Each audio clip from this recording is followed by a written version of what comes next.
Pan culture বন্ধের আর্জি, বিজেপিকে শুভেচ্ছা জানিয়ে কি লিখলেন দেব?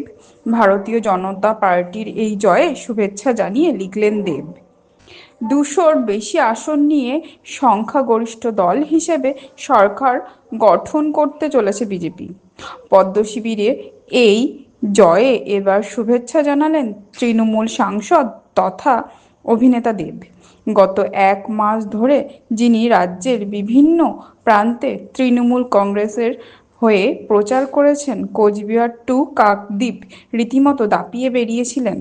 সোশ্যাল মিডিয়ায় ভারতীয় জনতা পার্টির এই জয়ে শুভেচ্ছা জানিয়ে অভিনেতা লেখেন, জনতার রায়ে বাংলার নতুন সরকার গঠনের জন্য বিজেপিকে অগ্রিম অভিনন্দন। আমি মনে প্রাণে আশা করি সরকার আমাদের রাজ্যের অগ্রগতি, শান্তি ও উন্নয়নের জন্য কাজ করবে এবং জনগণের কথা যেন শোনা হয় এমনটাই নিশ্চিত করবে।